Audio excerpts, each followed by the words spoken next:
Olá, seja muito bem-vindo a este vídeo. Eu sou o professor João. Neste vídeo, vamos compreender um pouco mais a respeito de como e o que é a circulação da atmosfera. Possivelmente, muitas das terminologias que nós vamos abordar ao longo deste vídeo, você já teve contato. Massas de ar, frentes, monções e assim por diante. Nesta aula, nós vamos compreender de fato de que forma isso acontece, quais são as características do planeta que faz com que ocorra a movimentação atmosférica e assim compreender de fato toda essa dinâmica que envolve o nosso planeta Terra. Você possivelmente já deve ter ouvido falar, como eu disse, de vários dos temas e assuntos que envolvem essa aula. Mas convido você a refletir em relação a isso. Você por acaso já ouviu falar que o desmatamento do bioma amazônico ele interfere no volume de chuva da região sudeste brasileira? Será que isso é verdade ou é só um mito?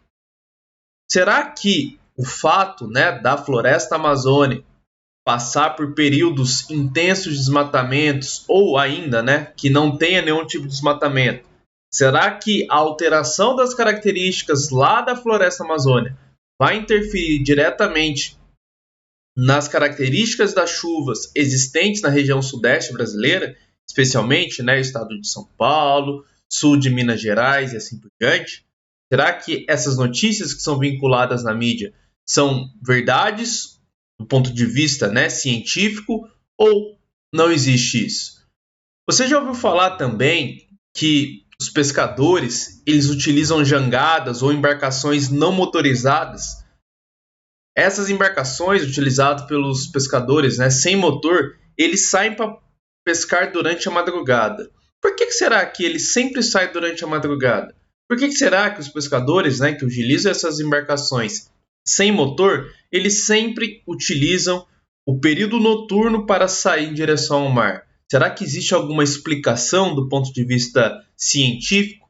Então, todos esses temas, desde de assuntos corriqueiros até tradicionais, como é o caso das pescas que envolvem aí as saídas noturnas, esses temas serão discutidos e aprofundados nesta aula, claro, sempre do ponto de vista científico, onde vamos abordar, portanto, cada um desses temas e compreender se de fato é verdade ou mito, por exemplo, as questões referentes ao desmatamento da Amazônia e falta de chuva na região sudeste brasileira e também compreender sobre o viés científico por que os pescadores que utilizam embarcações sem motor utilizam essas embarcações sempre no período noturno para se deslocar do continente em direção ao oceano.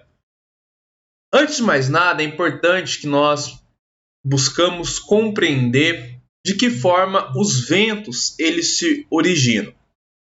O que são ventos? Quando a gente fala de vento, nós estamos falando basicamente da circulação da atmosfera.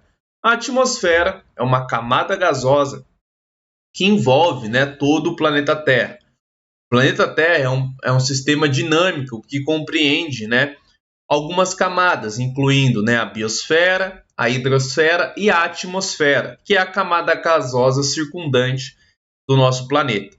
Portanto, quando nós falamos de ventos, de movimentação de ar, estamos falando basicamente de movimentação atmosférica. Basicamente, duas condições são essenciais para que ocorra a movimentação atmosférica: gradientes de temperatura e gradientes de pressão. O que são gradientes? São diferenças. Então é importante, ou melhor, é necessário que haja diferenças de temperatura e ou também diferenças de pressão para que, isoladamente ou de forma conjunta, os dois se faz possível, se haja a possibilidade de movimentação de massas de ar. Essa intensidade da movimentação das massas de ar, ela será em função, portanto, basicamente dessas duas variáveis, gradiente de temperatura e gradiente de pressão. Sobretudo de pressão, quanto maior for a distância percorrida entre um local de menor pressão para um local de maior pressão, maior será esse deslocamento de massas de ar e, consequentemente, né, maior a movimentação, a intensidade dessa movimentação de massa de ar. É quase que uma analogia, né, ao ponto de vista da ciência física, né, de deslocamento, de velocidade. Quanto maior a distância, quanto maior o desnível que eu tenho, nesse caso, né, esse desnível é dado pela diferença de pressão, maior será esse deslocamento e, portanto, maior também será a intensidade de movimentação atmosférica. Basicamente, então, podemos compreender que, do ponto de vista de temperatura, a movimentação de massas de ar, elas vão ocorrer devido à diferença de aquecimento da superfície terrestre que a gente tem. Cada corpo ele apresenta, né, características de temperatura e também de calor diferente um do outro. Quando nós, por exemplo, né, estamos num ambiente, por exemplo, numa sala de aula, ou no escritório, ou na cozinha da nossa casa, ainda que exista uma fonte de calor ali, natural, artificial, né, o sol, ou ali um aquecedor, ou um forno, né, por exemplo, ligado numa cozinha, a temperatura, né, dos corpos existentes ali, incluindo o seu ou de objetos ali, né, de um computador, de uma louça e assim por diante, eles serão diferentes. E por quê? Porque cada um apresenta, né, uma capacidade de aquecimento diferente, chamado de calor específico. Isso faz com que cada corpo tenha uma diferença de temperatura. O que isso tem a ver com os ventos? Os ventos, eles têm a ocorrência dos ventos baseado nesse gradiente de temperatura, eles vão seguir basicamente essa mesma analogia. Como a superfície terrestre é coberta, né, por diversos corpos diferentes, incluindo vegetação, incluindo, né, edificações, áreas asfaltadas, áreas verdes e assim por diante, haverá naturalmente, né, uma diferença já ia esquecendo, né, mas espelhos d'água, né, oceanos, lagos, rios e assim por diante. Cada local vai criar condições de aquecimento diferenciado, provocando, portanto, uma diferenciação de temperatura entre os corpos existentes na superfície e na atmosfera. Essa diferença de temperatura vai fazer com que haja, né, uma temperatura maior próximo à superfície e uma temperatura menor acima da superfície. Essa diferenciação de temperatura entre as camadas de ar fará com que a temperatura, ou melhor, fará com que essa camada mais quente e, por consequência, né, menos pesada, né, mais leve, vai se sobrepor, ou seja, vai subir, enquanto que a massa de ar mais fria, que é mais densa, né, e portanto mais pesada, vai descer. Então essa circulação vertical vai ser provocada então por essa diferenciação de temperatura provocada pela superfície terrestre. Existe, entretanto, né, além dessa diferenciação que a gente explicou, ou melhor, né, dessa formação de ventos oriundos, né, à movimentação vertical, há também algumas componentes que se sobrepõem e que contribuem, melhor dizendo, a esse processo, que são as componentes horizontais. Essas componentes horizontais, elas fazem com que o deslocamento do ar também seja perpendicular, né, à superfície, ou melhor, isso seja paralelo, né, perpendicular à superfície causada pelos componentes verticais e perpendicular às superfícies de forma que os componentes horizontais venham a atuar. Esses componentes horizontais, eles se dão por meio do efeito da rotação da Terra, chamado de força de Coriolis, e também por meio do efeito do atrito com a superfície, que é a chamada força de atrito. Observe que as duas componentes são, portanto, variações de forças físicas que vão predominar sobre a superfície terrestre.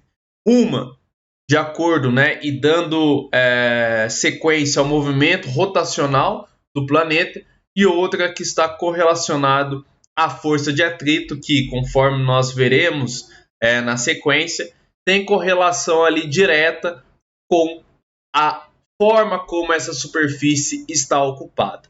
Primeiro, vamos falar então sobre a força de Coriolis. A força de Coriolis, ela tem relação direta, conforme eu disse, com o efeito da rotação da Terra. A Terra, ela tem uma velocidade de rotação. Essa velocidade, né, é medida aí em algo próximo de 2π pelo seu diâmetro, né? E ela é constante em qualquer ponto da superfície, exceto na latitude de 90 graus, onde essa velocidade angular é igual a zero. Onde a latitude de 90 graus, quando nós estamos próximos aos polos. Então, próximo aos polos, essa velocidade angular é zero. O que isso significa? Significa que, à medida que nós aproximamos, né, saímos ali onde está o círculo escuro na nossa imagem, né, a bolinha preta na nossa imagem, e vamos em direção a um dos polos, né, seja o polo norte ou o polo sul, há ali, naquela situação, uma redução da velocidade angular existente, predominante na Terra. Ou seja, a velocidade diminui da linha do Equador em direção ao Polo Sul e também diminui da linha do Equador em direção ao Polo Norte. Só para a gente ter uma ideia, né, quanto à variação da velocidade angular do planeta em relação à variação da latitude, na linha do Equador essa velocidade é algo próximo de 465 metros por segundo. Observe que quando a gente chega numa latitude, né, de 45 graus, que é quase uma latitude intermediária ali, onde fica, né, por exemplo, os trópicos de Câncer e de Capricórnio, essa velocidade já se reduz em 370 metros por segundo. Numa latitude de 70 graus, essa velocidade angular reduz em 159 metros por segundo. E a 90 graus, que é nos polos, essa velocidade angular, portanto, será igual a 0 metros por segundo. O que isso interfere, né, diretamente quando a gente está avaliando, quando estamos analisando o deslocamento de massa de ar? Isso fará com que o planeta ele tenha duas condições de deslocamentos de massa de ar de acordo com a posição geográfica que a gente está. Essa afirmação ela ficará mais clara quando a gente observar essa imagem. Então, devido a esse movimento de rotação da Terra, o sentido, né, do vento ele vai ser deslocado de forma perpendicular às isóbaras, formando ali, dando então ao seu desvio, ao seu caminho teórico. Em outras palavras, esse desvio, né, esse deslocamento, ele vai ser no sentido direito, quando nós estivermos no hemisfério norte, ou seja, no sentido anti-horário, e vai ser no sentido horário, para a esquerda, no hemisfério sul, quando estivermos no sentido horário. Qualquer que seja a direção inicial de deslocamento. Então, essa diferenciação de deslocamento provocada, né, por esse deslocamento, ele vai ser exatamente isso, no sentido anti-horário, quando nós estivermos no hemisfério norte, e também para a esquerda, no sentido anti-horário, do hemisfério sul, quando esse deslocamento ser provocado no hemisfério sul. Essa afirmação fica muito claro quando a gente analisa, né, quando se faz possível analisar a formação de eventos naturais existentes no planeta. Então observe essa imagem, né? Essa imagem ela é de um ciclone que ocorreu na região sul do Brasil em 2004, né? Foi batizado de furacão Catarina. Nós estamos, né, no hemisfério sul. Então observe que até na própria imagem fica muito claro que como que esse deslocamento de massa de ar ele vai seguir exatamente esse sentido que a gente viu, né? Então ele vai se deslocar, né, para a esquerda no sentido anti-horário. Então a massa de ar ele faz um movimento para a esquerda e depois continua esse movimento no sentido anti-horário. Então essa seta ela indica exatamente a movimentação de massa de ar de um evento provocado no hemisfério sul, né, ou melhor, ocorrente no hemisfério sul, que caracteriza exatamente a força de Coriolis. Um movimento de massa de ar ocorrente no hemisfério sul que vai se deslocar para a esquerda no sentido anti-horário. Esse ponto mais claro que nós estamos vendo, né, bem próximo, né, à ponta da seta ali, a ponta final de indicação da seta, ele é o chamado olho, né, olho do furacão. Então a massa de ar ela faz todo esse movimento circular em direção à esquerda, né, no sentido anti-horário, e aí vai caracterizar então a força de Coriolis quando ela se manifesta, né, no hemisfério sul. Só para ter ideias, né, em relação às informações deste evento, o evento, né, o furacão Catarina, ele atingiu o sul do Brasil em março de 2004, né, especialmente os estados ali do litoral sul do Paraná, mais Santa Catarina e também uma parte do território do Rio Grande do Sul, e foi equivalente, né, a um evento de categoria 2, um evento de alta magnitude considerando, né, o cenário brasileiro.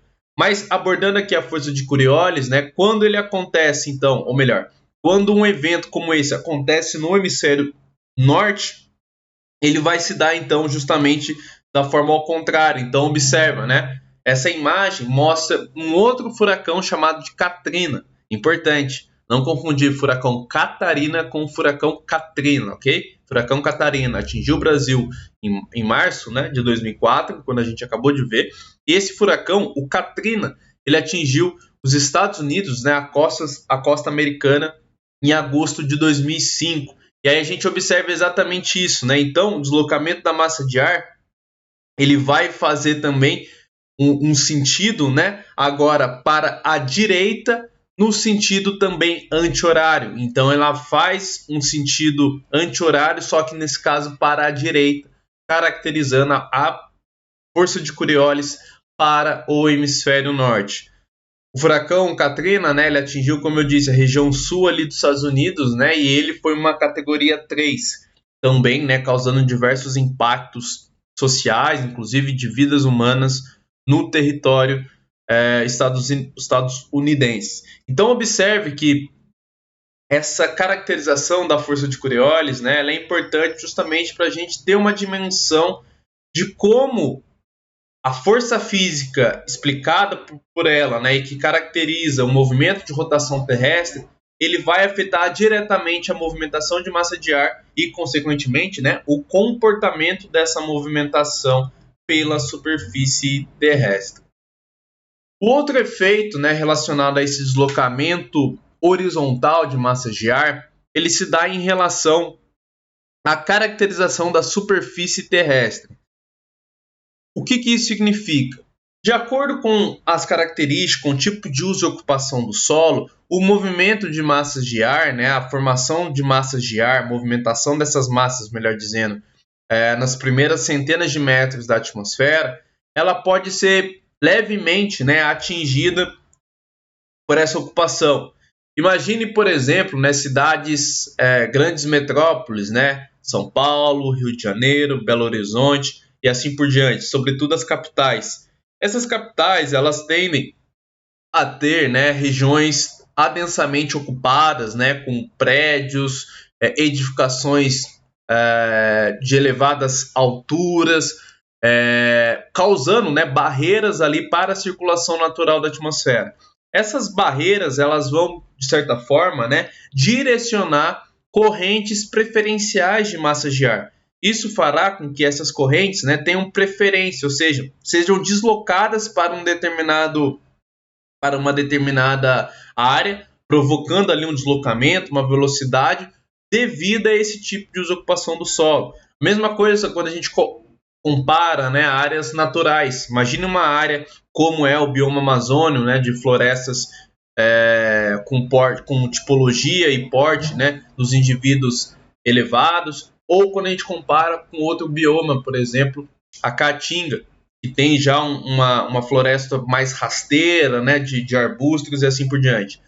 A interferência dessas diferentes superfícies, desses biomas, vão impactar de forma diferente a circulação de massas de ar. Então, as barreiras, né, impostas pelo bioma amazônico serão diferentes das barreiras físicas impostas pelo bioma da Caatinga. Isso, consequentemente, vai interferir também nesse atrito provocado entre a superfície e também no movimento de massa de ar. Então é importante ter isso em mente, né, de que há possibilidade, ou melhor, há uma interferência direta também em relação à movimentação de massas de ar de acordo com as características da superfície terrestre. É importante não se esquecer que quando a gente está falando disso, quando estamos debatendo aqui as condições de superfície terrestre, os deslocamentos de movimentação de massa de ar provocada pelo efeito Coriolis, a gente tem que considerar a escala de abordagem, ou seja, o que você está identificando, o que você está estudando. Se eu estou identificando, se eu quero abordar, né, a interferência da superfície terrestre, por exemplo, né, do tipo de ocupação de um bairro, de uma cidade em relação a essa movimentação de massa de ar, possivelmente eu estarei falando em relação, né, estarei fazendo, melhor dizendo, uma abordagem em microescala.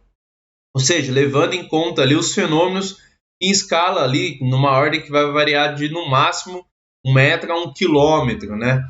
Se tratando de espaço ou em relação ao tempo de 1 segundo a 1 hora. Então são condições específicas, são condições que vão estar correlacionadas diretamente ali àquele local, naquele espaço, naquele curto intervalo de tempo. Há uma outra abordagem que são as chamadas mesoescala. A mesoescala, elas têm uma dimensão, então, que vai partir de uma variação espacial de 1 km até no máximo 100 km, enquanto a duração temporal vai variar de 1 hora até um dia. Então, são eventos relacionados, né, a tempestades isoladas, a formação de ilhas de calor, a brisas, né, marítimas e terrestres, que já também será alvo de discussão deste vídeo. Mas são eventos numa escala, digamos, regional, né? É uma escala um pouco maior que a microescala, que é a escala local, mas ainda assim não é uma abordagem global. Estamos falando de eventos, né, com um intervalo curto, médio de tempo e de um espaço baixo a médio também de variação espacial.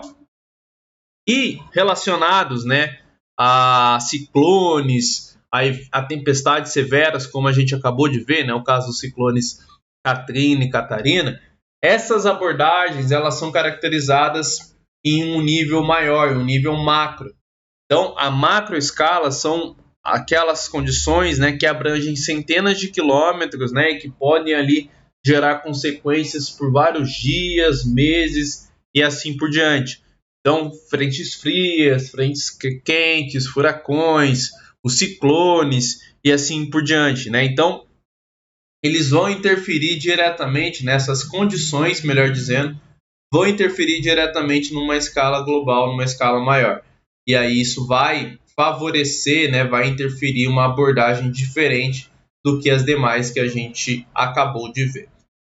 Bem, quando a gente fala, então, de circulação do vento, né? Quando nós falamos de circulação do vento, a gente sempre tem que lembrar que essas condições de circulação do vento, basicamente elas vão se dar devido às características que o próprio planeta tem. Então a gente viu que o planeta ele tem, né, uma velocidade de rotação que vai interferir, né, em componentes horizontais e movimentação de massa de ar. Mas há também um outro padrão, ou melhor, né, uma outra variável que a gente abordou no início deste vídeo, que é em relação à temperatura. A energia solar incidente no planeta Terra, ela é diferente, ela é de uma forma diferenciada, absorvida pelos corpos existentes no planeta. O que isso significa? Significa que, de acordo com a posição, de acordo com a localização geográfica que você esteja, pode ser que aquele objeto, que aquele corpo, aquela parte da superfície terrestre absorva mais ou menos calor incidente desta mesma radiação.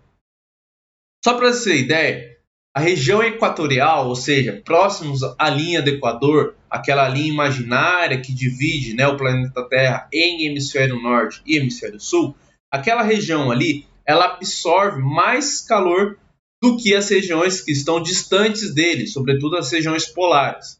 Então, em relação à linha do Equador, quando a gente compara a linha do Equador com as regiões polares, a gente tem um gradiente de temperatura. Quanto mais distante da linha do Equador, menor o calor é absorvido. Então, a região equatorial ela vai se aquecer, consequentemente, como ela absorve mais calor, ela vai se aquecer de uma forma mais rápida do que as regiões dos polos. Isso faz com que o ar equatorial, né, ou seja, a massa de ar predominante nessa região de massa, da linha do Equador, ela seja mais quente. Consequentemente, ela vai ser mais leve, enquanto que as das regiões polares vai ser mais pesadas, né, serão mais frias. Então, as regiões da linha, ou melhor, né, a região da linha do Equador, as massas de ar existentes nessa região, elas serão mais leves, então vão subir, enquanto nas regiões polares, elas vão ser mais pesadas e, consequentemente, elas vão descer. Por isso, há uma questão de continuidade de massas aí, que são as chamadas células de circulação. Então, de acordo com a posição geográfica, haverá essa movimentação, essa troca de massas de ar, devido a essa diferenciação de incidência e, consequentemente, de absorção de calor predominante em relação, sobretudo, à linha do Equador e aos polos. Talvez essa imagem ela fique um pouco mais nítida, né, para que a gente possa observar exatamente essa afirmação que estou passando nesse momento. Então, a seta do meio, né, a gente tem 3 setas ali, né, uma primeira, uma segunda e uma terceira seta. A seta intermediária, né, ela mostra exatamente onde próximo à linha do Equador, ou seja, onde que a linha do Equador ali está passando. E depois a gente tem os 2 trópicos, né, de Câncer e de Capricórnio. Então observe, né, que a linha do Equador ela é exatamente a região do planeta Terra que ao longo do ano vai absorver a maior quantidade de calor da radiação solar. Enquanto que quanto mais distante a gente estiver desta linha, seja em direção ao Polo Norte e em relação ao Polo Sul, quanto mais distante estivermos da linha do Equador, menor será a absorção de calor ao longo deste mesmo período de um ano. A partir disso, então, a gente tem a formação de células global de circulação atmosférica, que basicamente vai interferir na dinâmica da movimentação de massas de ar. Essa movimentação, essa dinâmica, né, a forma como se dá a movimentação de massas de ar, elas terão, né, basicamente uma divisão em 3 tipos. As células Hadley, que vão entre as latitudes 0 a 30 graus, chamados, né, de ventos alísios. As células Ferrel, né, ou de média altitude, que vão de 30 a 60 graus, são chamados ventos do oeste. E a célula polar, predominante, obviamente, nas regiões polares, entre 60 a 90 graus de altitude. Essa imagem ela mostra exatamente, então, a formação desses ventos, ou melhor, dessas células global de circulação. Então percebe, né, que nós temos, né, na parte ali próximo à linha do Equador, na região do Baixo Equatorial, da zona de convergência intertropical, a formação das células que a gente acabou de ver, as células Hadley. Então as células Hadley, né, elas vão se formar exatamente entre a latitude 0, né, e a latitude de 30 graus, partindo, obviamente, né, da linha do Equador, considerando a linha do Equador, e que vão gerar os chamados ventos alísios, né? Então, os ventos alísios ali, pegando o hemisfério sul, ali, a parte brasileira, são os ventos predominantes na maior parte do território do Brasil. A partir desta latitude, né, a partir da latitude de 30 graus, entre 30 e 60 graus, nós vamos ter a formação do outro grupo de células, né, as chamadas células Ferrel, ou também chamado de média altitude, que são os ventos do oeste. Então, os ventos do oeste, né, predominantes ali no hemisfério sul, sobretudo na região do Uruguai, Argentina e no sul do Brasil, eles vão ser essa célula de deslocamento de massa de ar formado entre a latitude 30 e a latitude 60 graus, que basicamente compreende, né, a região do trópico ali abaixo da linha do Equador, no caso, né, do hemisfério sul. E a célula polar será compreendida, então, a partir da latitude de 60 graus, até a região polar, que está na latitude de 90 graus. Essa região, obviamente, vai ter, né, os ventos polares, né, os chamados ventos polares lestes, no caso do hemisfério sul. Então, são essas as células, ou melhor, né, as grandes células de circulação relacionada à movimentação de massas de ar no planeta. Eu mencionei ali, né, anteriormente, né, duas condições ali muito importantes que a gente vai ver dar um enfoque nesse momento, que são as zonas de convergência.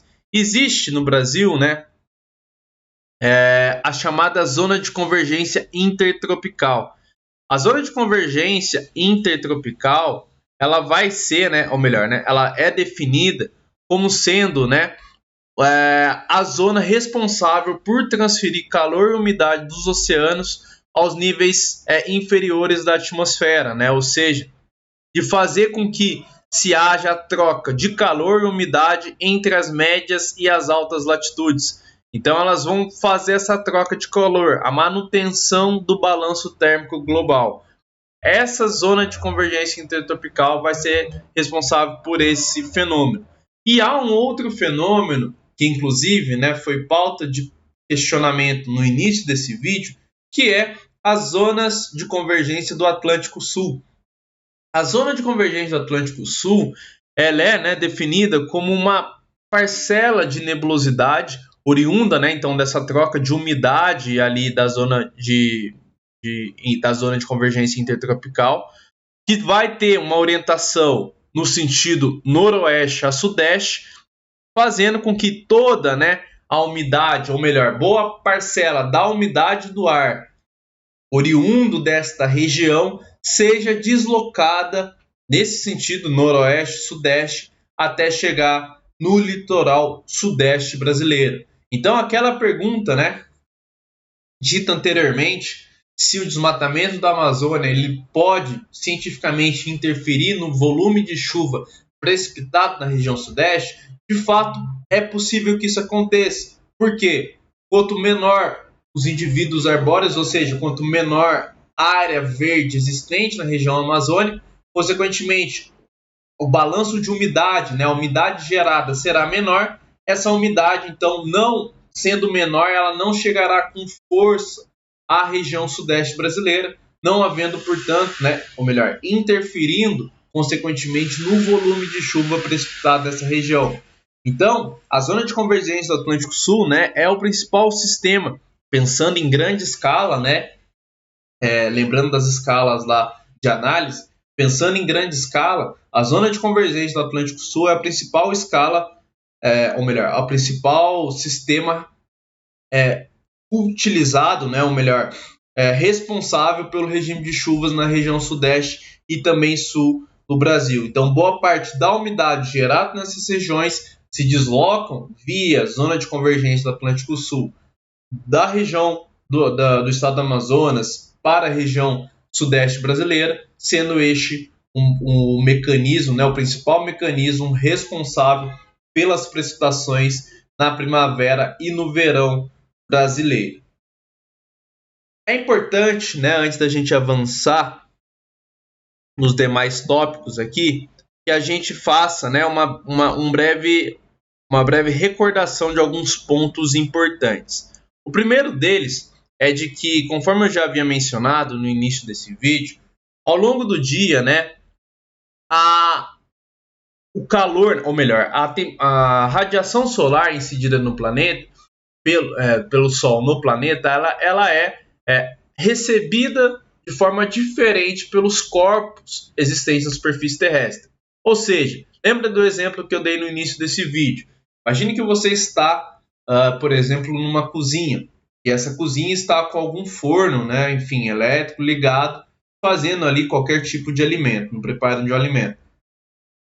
Se você, né, possivelmente sentir calor nesse momento e tocar num objeto, esse objeto, né, uma maçaneta, enfim, alguma coisa estiver gelado, significa o quê? Que os dois corpos, você e a maçaneta de uma porta, por exemplo, estão recebendo esse calor, essa temperatura de uma forma diferente. Por quê? Porque cada um tem uma condição, né? Um calor específico diferente. Isso vale também quando a gente fala de superfície terrestre, falando de plataforma continental e plataforma oceânica. O oceano e o continente, eles vão se aquecer de uma forma diferente. Por quê? Porque cada um tem um calor específico. O calor específico da água é de aproximadamente 1 calorias, né, por gramas de temperatura, por grau de temperatura Celsius. Enquanto o calor específico do solo é de 0,2. O que significa o quê? Que o continente precisa de uma menor caloria, né? Ou seja, de uma menor energia para aquecer, enquanto que a água, né, precisa de uma maior quantidade de energia para que tenha esse mesmo aquecimento, né? Se a gente fosse fazer do ponto de vista matemático, significava aqui, né, utilizando esses valores, que a energia necessária para aquecer o continente é 5 vezes menor do que a energia necessária para aquecer a água. Isso faz com que a água aqueça, né, mais rapidamente. Mas isso também vale para o ponto de resfriamento. Um corpo que aquece mais rapidamente também se esfria, perde calor mais rapidamente, ao passo que um corpo que esfria mais lentamente também vai se resfriar de uma forma mais lenta. Essas condições, né, de aquecimento, resfriamento, vai interferir diretamente no gradiente de pressão. Então, os gradientes de pressão horizontal, eles vão ser diferentes entre continente e oceano, fazendo com que se tenha um deslocamento dessas massas de ar de acordo com o período do dia, que é a chamada, né, brisa marítima, brisa terrestre. Então, ao longo do dia, nós temos o quê? O Sol incidindo sobre a parte oceânica e continental, mas a parte continental vai aquecer mais rapidamente do que a parte oceânica. Isso fará com que a temperatura ali existente próxima, a temperatura do ar próximo ao continente, né, sob esse continente, ele também seja maior. Então essa massa de ar ela vai subir, enquanto que a massa de ar fria, né, existente sobre o continente, ou melhor, sobre o oceano, que ainda está numa temperatura menor, ela vai ocupar essa posição. Então, esse deslocamento de massa de ar vai se dar durante o dia no sentido do lugar que tem pressão alta para a pressão baixa, ou seja, da plataforma continental para a plataforma da plataforma oceânica para a plataforma continental durante o dia. Porém, durante a noite, assim como, né, o continente ele aquece rapidamente, na ausência de radiação solar ele também vai se resfriar rapidamente, ao passo que o oceano que aqueceu lentamente, ainda que não tenha mais luz solar, ele vai perder esse calor de uma forma mais lenta.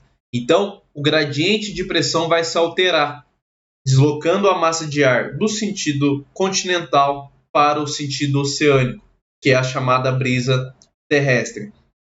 Então, respondendo aquele questionamento, né, que a gente fez no início da aula, é por isso que os barcos, né, as embarcações que não utilizam, né, ou melhor, motor, ou que queiram economizar, né, o combustível para as suas atividades de pesca, utiliza o deslocamento durante o período noturno, que é quando os ventos oriundos do continente eles são deslocados no sentido de do mar, do oceano, e isso favorece, né, provoca uma economia no combustível, ao passo que no início do dia, né, ao longo do dia, esse deslocamento de massa de ar vai se dar do oceano para o continente.